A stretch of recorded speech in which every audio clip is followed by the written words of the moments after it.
Muito boa noite, sejam todos muito bem-vindos a mais uma live. Gente, para quem não nos conhece, eu sou a Paty. Eu sou o Kito. E aqui nesse perfil nós ajudamos esposas evangélicas a restaurar os seus casamentos, ainda que estejam à beira do divórcio. Seja muito bem-vinda, você que está entrando, seja muito bem-vindo, você esposo que também estiver entrando. Pessoal, o tema da nossa live de hoje é o que nós aprendemos com um caso que aconteceu essa semana, não é isso, amor? Exato. Nós estávamos assistindo um vídeo e era um vídeo, acho que vocês devem ter visto, um vídeo da Carol Conká falando por que ela havia se divorciado, né? E aí ela explica que ela estava em casa, na época que ela teve o filho ou a filha, que eu não lembro exatamente, e quando ela estava em casa, ela recebeu o marido dela chegou em casa e na hora ele falou bem assim, tem comida? E aí, por causa disso, ela se sentiu ofendida. Ela se sentiu extremamente ofendida com isso e falou, não, você trouxe?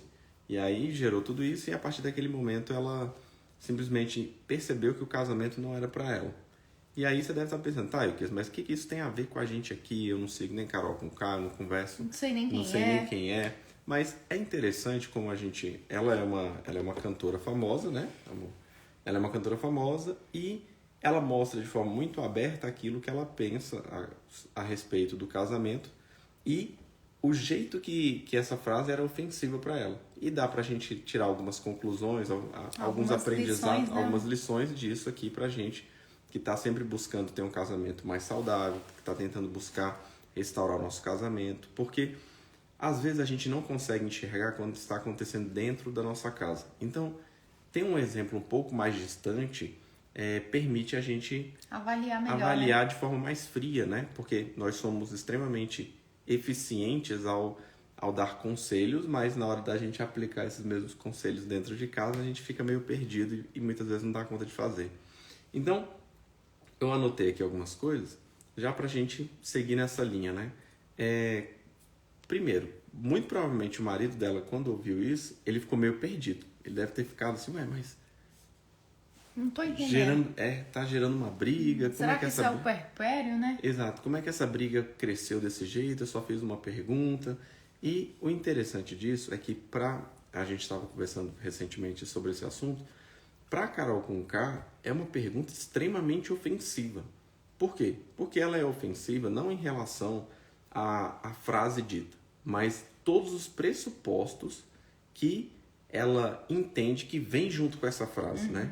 Então é mais ou menos assim, se eu sei de um determinado histórico da Paty sobre um determinado assunto e eu sei que isso a incomoda, qualquer mera menção sobre isso vai doer muito mais do que se eu estivesse falando para uma outra pessoa que não tem todo um histórico nesse sentido.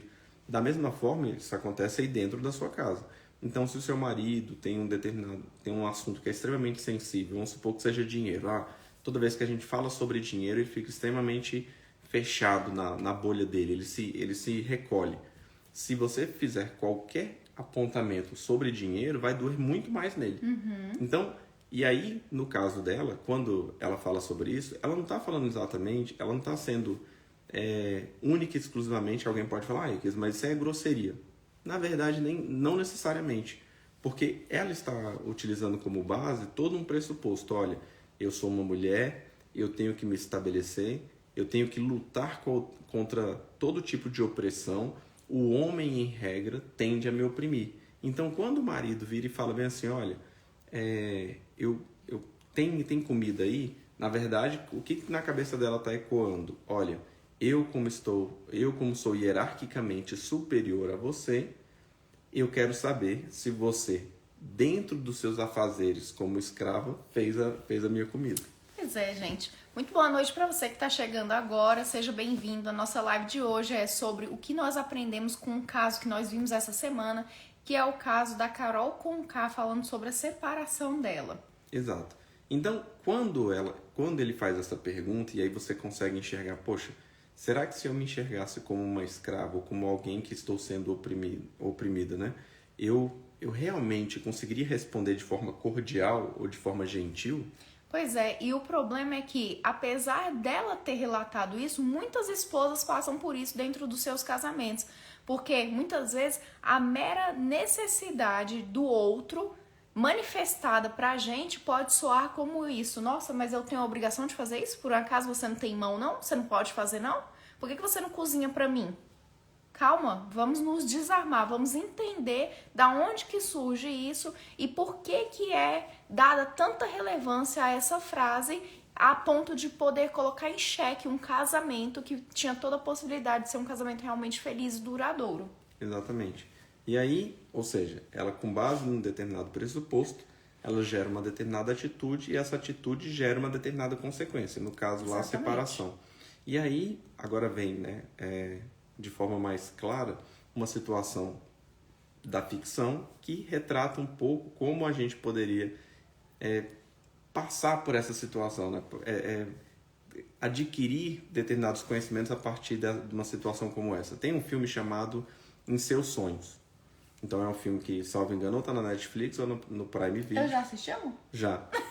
Gente, eu não lembro os filmes que eu assisto com o Will. Eu sou péssima pra guardar nomes. Se ele não trouxer a história, pelo amor de Deus. Vocês já assistiram esse filme aqui? Coloque aqui no chat. Sonhos. Em Seus Sonhos. Exato. Qual é a história do filme, né? É uma moça e um rapaz que eles não querem saber nada sobre casamento. Então, ele não quer saber de ser casado porque ele enxerga todos os benefícios em ser solteiro. Ela também não quer se casar porque ela enxerga todos os benefícios em ser solteira. Foi esses dias. Isso, a gente já tem pouco tempo. E aí, no filme, eles se encontram. E aí, em um determinado momento que eles se encontram lá, eles simplesmente passam... eles passam por um momento mágico, por isso que o nome é Em Seus Sonhos. Eles passam por um momento mágico que eles passam a vivenciar a consequência de determinados fatos na vida. Então, por exemplo, eles acordam casados. E quando eles acordam casados, assim, salvo engano, acho que depois de 1 ano, 2 anos, eles acordam com a mesma mentalidade de antes, ou seja, que eles não queriam o casamento, só que eles começam a vivenciar aquela parte boa. Uhum. Então, Yukias, o que isso tem a ver com a nossa situação aqui? Infelizmente, quando a gente está vivendo uma situação de crise, infelizmente, quando a gente vem de um determinado lar que o lar não funcionava muito bem, a gente acaba absorvendo só essa parte ruim. Uhum. Então, a gente não consegue nem enxergar ou antever como seria viver num relacionamento saudável. É isso mesmo. Né? Você não consegue nem pensar assim, cara, como é que seria simplesmente dormir confiando? Uhum. Como é que seria simplesmente trabalhar em prol do casamento, em prol dessa família, sem me preocupar se eu vou ser deixado? Né? Não, como que seria, por exemplo, o esposo falar alguma coisa e eu não me sentir ofendida, porque Exatamente. Eu consigo compreender que às vezes ele pode ter simplesmente se equivocado, não ter sido tão feliz nas palavras dele, ou que ele não quis dizer aquilo que eu entendi. Então eu abro pelo menos a possibilidade da dúvida, né? De falar, será que foi isso mesmo? Como que seria? Há pessoas que vivem numa situação de constante crise, de estado de alerta o tempo inteiro, porque fica parecendo que o cônjuge o tempo inteiro vai ali trazer uma situação que vai ser negativa para a relação. A pessoa não consegue descansar dentro do próprio casamento, apesar de os casais estarem dentro da igreja, serem cristãos, partirem todos ali do mesmo princípio de amor, né, de paciência, de bondade, todas as virtudes que Cristo nos ensina. Exato. E o problema disso, e aí vou trazer já para dentro da igreja, né? Mesmo dentro da igreja, muitas vezes a gente não consegue enxergar de forma clara por que vale realmente a pena buscar um relacionamento tão saudável. Por que vale a pena a gente realmente trabalhar para que o nosso casamento seja um casamento bom? Porque normalmente o que a gente quer é simplesmente que a dor cesse, né? A gente simplesmente quer que a grosseria pare, a gente simplesmente quer que aquele silêncio que tanto incomoda acabe, mas a gente não consegue pensar que pode vir algo muito melhor, né? Ou seja, o meu relacionamento, e aqui eu não estou falando, entendo bem, eu não estou falando de separação, não é isso. Eu estou falando de simplesmente investimento no relacionamento que se está, de tal forma a conseguir enxergar que aquilo ali vale a pena o conserto, vale a pena o reparo, vale a pena a melhora em si mesmo, para que você gere esse efeito no seu relacionamento, né? No seu casamento. E aqui a gente não está falando que você tem que ficar só com as duas opções, ou o casamento tá ruim e separar, ou ser infeliz no casamento. Não é isso. Exatamente. Há outras opções. Há a opção de ser sim feliz dentro da relação conjugal, de fazer aquilo ali acontecer, de realizar o seu sonho, de ter um lar realmente harmonioso. Isso é possível. Há casais que vivem assim. Então por que isso não é pra você também? Isso é pra você também. E aí o interessante do filme é que ele traz exatamente isso. Ele fala, olha, é como se o roteirista tivesse falado para ele bem assim: eu sei que da onde você está, você não consegue enxergar os benefícios de caminhar nessa direção. Então eu vou fazer o seguinte: eu vou te dar a oportunidade de acordar um dia e já colhê-los. É como se hoje eu virasse para você que está vivendo um casamento ruim e falasse: olha, eu sei que você está querendo desanimar, mas eu vou te dar a oportunidade de daqui 5 anos, você acordar daqui 5 anos e perceber o tanto que seu casamento evoluiu, e você vai ter a oportunidade de sentir A felicidade, né? a felicidade desse momento. E aí, como se você acordasse nesse dia e falasse: caramba, se eu permanecer me esforçando, aquela dificuldade que eu tanto senti, aquela dificuldade que tanto doía em mim, não dói mais. E olha agora, eu não só estou vivendo bem com meu marido, com a minha esposa, mas agora eu posso testemunhar para pessoas que estão passando a mesma dificuldade que eu passei. Então, a graça desse filme, assim, na minha visão e quando eu falei com a Paty, é que ele traz exatamente isso. Ele possibilita você vivenciar coisas que você acha que nem existem, porque você só está olhando do lado de cá, né? Então seria uma situação onde o solteiro tem a plena ideia de que é bom ser solteiro porque ele está vivendo ali. Ao se casar, quando ele vive num casamento bom, ele fala: caramba, isso aqui é bom demais. Do mesmo jeito, a questão de filhos, do mesmo jeito, quando você vai ficando idoso. Ou seja, são marcos que você só consegue realmente perceber a graciosidade daquele fato quando você está vivenciando. E aí encaixa perfeitamente para quem vive uma determinada crise conjugal. Porque quando você vive essa crise conjugal, você simplesmente se fecha. Por quê? Porque está doendo, está machucando, a pele está sensível, o coração está dolorido. E aí você deixa de enxergar que no futuro você pode ser simplesmente um instrumento a ser utilizado por Deus para estar evangelizando pessoas que estão passando por aquela situação que você já superou. É isso, fantástica essa analogia, e eu acredito que ela acrescenta muito, porque muitas vezes quando a gente tá ali num momento de dificuldade no casamento, a gente só enxerga a parte ruim. A gente até esquece que em algum dia, algum momento, a gente se casou por algum motivo bom, porque a gente via alguma qualidade no esposo, via o casamento com bons olhos, e a gente passa a até testemunhar contra o casamento. Então eu falo: meu Deus, em que eu me meti? Que porcaria que eu fiz da minha vida? Pra que eu fui me casar? Como é que o casamento foi feito pelo Senhor? Mas o casamento, ele foi feito como uma instituição perfeita a ser construída por pessoas imperfeitas. Isso não era surpresa para Deus. As diferenças que existem entre você e o seu esposo não são surpresa para Deus. As que vão existir também não são surpresa para Deus. Então, mesmo com seres imperfeitos, falhos, né, caídos, Deus optou por nos dar a oportunidade de vivenciarmos a beleza que há no casamento, né? A representação daquilo que ele tem com a igreja dele. Então você acha que isso não é possível? Não é possível, é pra você também. Só que é como o Will falou, tá dolorido, tá machucando, você não tá sentindo prioridade, você não tá sentindo maturidade do seu esposo, você não tá sentindo que ele quer andar nessa jornada. Mas aqui a gente tá pra te dar uma palavra de esperança, que a sua forma de agir influencia o seu casamento. Melhor do que falar é você agir. O seu exemplo, ele arrasta.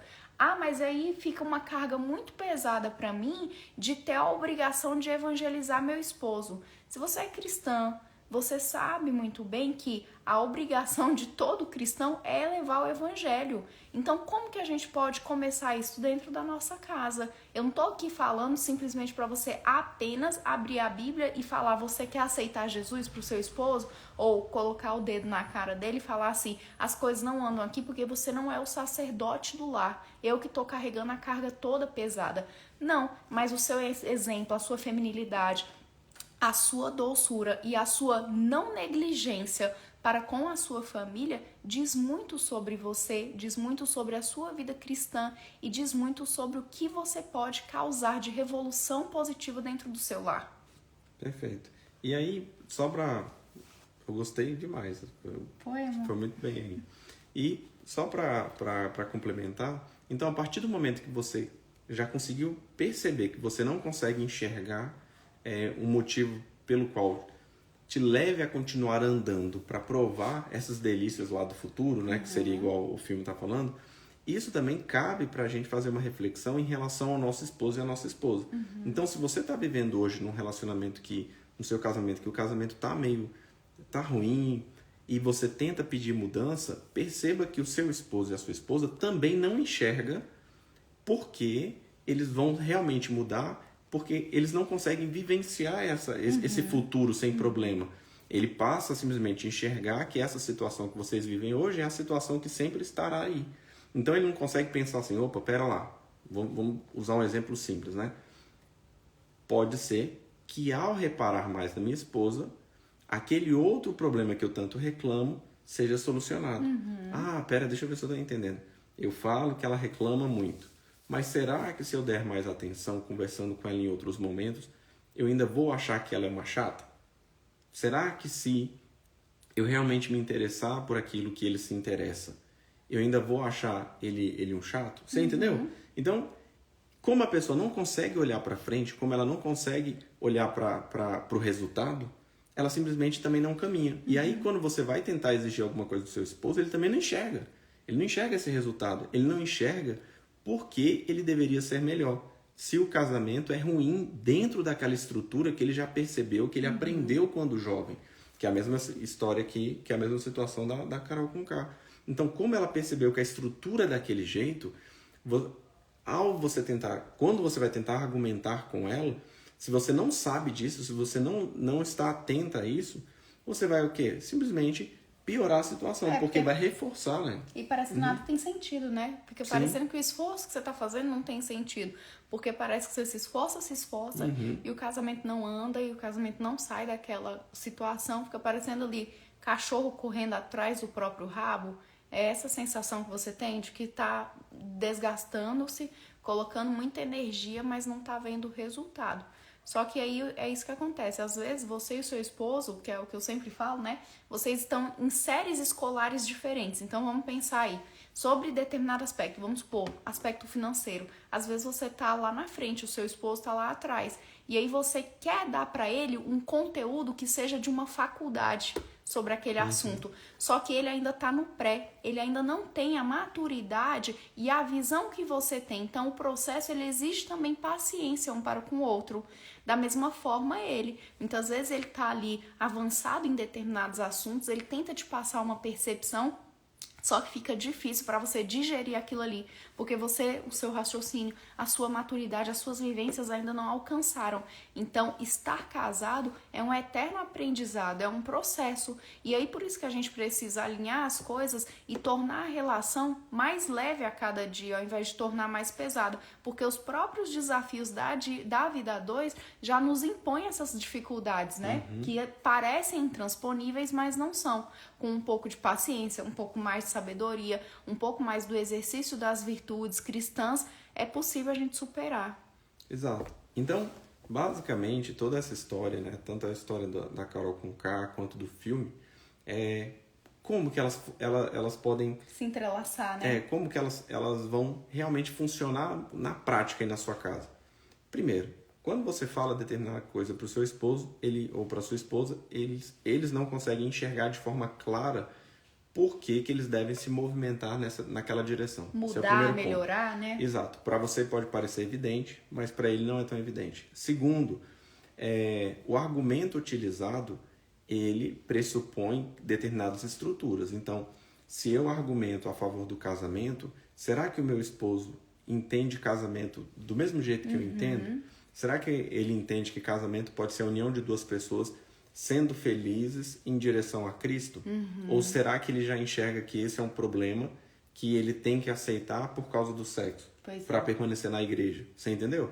Então, quando você para pensar de forma mais fria em relação a isso, você começa a ver, então pera lá, quando eu falo determinada coisa com ele não responde da forma que deveria, não é simplesmente porque ele é um mau caráter, porque ele me despreza, mas é porque ele não considera o valor do jeito que eu considero quando eu penso em valor do casamento. Exato. Por quê? Porque ele tem várias estruturas ali antes, várias coisas que ele adquiriu ou estudando, ou na própria vivência, na própria vivência, que você pressupõe que é igual ao seu. Então, seria mais ou menos assim, você acha que ter uma família pro resto da vida ter um casamento pro resto da vida é uma coisa super legal. Só que para ele, dependendo do jeito que ele foi bombardeado por determinadas ideias, dependendo do jeito que ele está um pouco mais distante da ideia da palavra, para ele é simplesmente um sacrifício a ser levado. Se ele enxerga que é um sacrifício a ser levado, muito provavelmente ele não vai encarar da melhor forma qualquer coisa que o impulsione a mudar dentro do casamento. E ainda vem um fator a mais, que é, quanto mais a gente tenta explicar alguma coisa, a gente tende a ficar impaciente. Eu faço isso muito. E eu tenho que me autorregular o tempo inteiro, porque muitas vezes eu explico alguma coisa pro Will e ele fala, amor, eu não entendi. E eu explico de novo, amor, eu não entendo, eu continuo sem entender, eu entendo todas as palavras que você falou, mas do jeito que você colocou eu não consigo compreender. E aí eu tenho que me rebolar muitas vezes para conseguir explicar de uma forma mais clara. Só que aí a paciência vai indo, entendeu? A gente não fica assim, nossa, ai, que bonito que você não entendeu. Não, a gente vai ficando irada. Eu vou falando, mas que saco, ai, tô falando, como é que você não entende o que eu tô dizendo? Entendeu? Então a gente tem que estar o tempo inteiro se autorregulando e percebendo que o outro simplesmente não compreendeu. Como que a gente vai se fazer compreender? Como que a gente vai fazer a nossa comunicação chegar no outro da forma como a gente realmente deseja comunicar? Porque às vezes você está falando A, seu esposo está entendendo B. E principalmente, você falou uma coisa interessante, né? Quando eu reconheço que não sei exatamente o que você está querendo dizer, para você chegar a essa conclusão, para você ter a capacidade de falar não sei de forma espontânea ou de forma sincera, isso é uma evolução gigantesca. Por quê? Porque, em regra, o que a gente passa a fazer? Eu conheço as palavras, eu conheço a ordem que ela está utilizando, então só pode ser isso aqui que eu estou pensando. Só que se for isso aqui que eu estou pensando, é extremamente danoso. E aí a gente volta de novo para a história da Carol Conká. Dentro da visão dela, aquela frase só poderia significar uma ofensa. Pois é, agora vamos fazer um exercício. Se você tá em casa com seu filho pequeno, uma amiga chega pra te visitar, uma amiga íntima, e ela pergunta, tem comida? Será que você ia se sentir tão ofendida da mesma forma como ela se sentiu com o esposo perguntando? Talvez não. Justamente porque você começa a fazer uma leitura diferente da sua amiga, né? Então aí socialmente a gente vai absorvendo determinados conceitos que não são muitas vezes tão saudáveis e a gente aplica aquilo ali pra tudo. A gente acredita que todo homem é assim, que o nosso esposo é assim por ele ser homem, que a nossa esposa é assim por ser mulher, que a nossa esposa só reclama, que o nosso esposo toda vez só me cobra. Mas a gente ainda não fez esse exercício de pensar, será que se fosse uma amiga, será que fosse um amigo chegando aqui em casa me falando essa mesma frase, eu estaria tão armada quanto? Né? Ou seja, será que a diferença não está na amizade, né? Ou seja, você não é amigo do seu esposo, você não é amiga da sua esposa, será que não é esse ingrediente aí que está fazendo falta, né? Exato, e aí a gente tem que corrigir o que a gente fala que são os óculos que a gente utiliza, as lentes que tem nesses óculos para a gente poder enxergar o nosso esposo. Muitas vezes a gente está enxergando o nosso esposo com uma lente embaçada, com uma lente suja, engordurada, mas aí tem a possibilidade da gente limpar essa lente ou de tornar esse óculos com uma lente colorida, né? De enxergar o melhor, de extrair o melhor daquela situação. Não pura e simplesmente partir do pressuposto, partir do ponto inicial de que tudo que ele me faz é para me atacar, tudo que ela me faz é pra me criticar.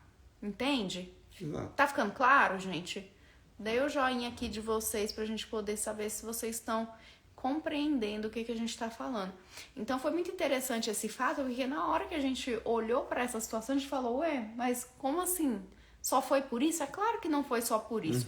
É claro que o relacionamento, quando ele chega ao ponto de ser desfeito, de gerar um divórcio, as bases, as estruturas estão fragilizadas e o que a gente está sempre mostrando para vocês é como solidificar a relação de vocês, como vocês construírem essa amizade conjugal que ao invés de esfriar o casamento vai esquentar muito a relação de vocês, como que vocês podem alimentar o amor, a paixão, como que vocês podem voltar a ter intimidade, tudo isso criando uma estrutura para a relação conjugal se sustentar ao longo dos anos de forma feliz. E aí justamente sair daquela opção de ou me separo ou vivo infeliz. Não, tem outra opção aqui no meio que às vezes você, pela dor, por estar magoada, não está conseguindo enxergar, que é a possibilidade de viver feliz em um casamento. Você não se casou para viver um casamento infeliz. Então, o que a gente pode fazer para buscar essa felicidade? Essa felicidade não depende só de você, a gente sabe que não depende só de você, mas a sabedoria de uma casa foi atribuída à mulher. Os homens, eles podem ser sábios sim, mas essa atribuição, essa virtude, a gente sabe que ela é eminentemente feminina. Então, a nossa sabedoria, ela gera uma influência que repercute para as próximas gerações. Como que a gente pode fazer isso repercutir hoje dentro da nossa casa? A primeira forma é essa, se desarmando, começando a observar o seu esposo com outros olhos. Exato. E aí, acho que para finalizar, a gente pode pensar numa dinâmica que é: pare um pouco hoje, né? Se você está vivendo uma situação de drama, uma situação de bastante estresse, de provável fracasso no casamento, pare um pouco, respire um pouco, feche os olhos e pense como será daqui um ano, se você realmente tiver tomado determinadas medidas para que seu casamento seja um casamento saudável, um casamento feliz e longe, né, de todas essas dificuldades que você tem passado hoje. Pensar e tentar vivenciar um pouco desse outro lado, né, desse momento gostoso que é viver um casamento saudável, vai te dar a oportunidade, vai te dar a força para realmente investir, realmente buscar melhorar, né? Assim, da mesma forma que do filme lá, Em Seus Sonhos, né? E quando você faz esse exercício, você alimenta o seu cérebro de memórias positivas sobre o seu esposo. E aí você também começa a quebrar um ciclo de memórias negativas que vem alimentando o seu cérebro. Então, o cérebro é um músculo. Da mesma forma que um músculo é exercitado, o cérebro ele tem essa possibilidade de ser exercitado. Então, a gente pode fazer esses exercícios de forma que o nosso esposo, ele ao invés de ficar mais feio, mais pobre, né, mentalmente falando, ele fique mais rico, ele fique melhor, né? Ele fique mais atraente. Então, assim, o que eu posso fazer para atribuir essa riqueza para o meu esposo dentro da minha mente? O que eu posso fazer para atribuir para o meu esposo essa sabedoria, essa longevidade que eu quero ter do meu relacionamento? Entenderam? Compreenderam, gente? Então foi isso que a gente aprendeu, né? O que a gente pôde extrair dessa história nessa semana foi isso, e a gente espera que a gente tenha conseguido passar para vocês essa nossa contribuição e tenha chegado aí, alcançado os corações de vocês, para realmente vocês começarem a exercitar isso e mudar, virar mais uma chave na relação de vocês. Alguma dúvida sobre o conteúdo, alguma pergunta, qualquer sugestão, vocês podem tanto deixar aqui nos comentários da live ou quando a live encerrar, lá no feed, porque a gente está sempre olhando também. Se você quiser partilhar da sua história conosco no direct, estamos aqui disponíveis também para conhecer um pouquinho mais sobre você. Gente, um grande beijo, uma boa noite, um bom descanso. Se Deus quiser, até amanhã. Até amanhã. Até, tchau, tchau.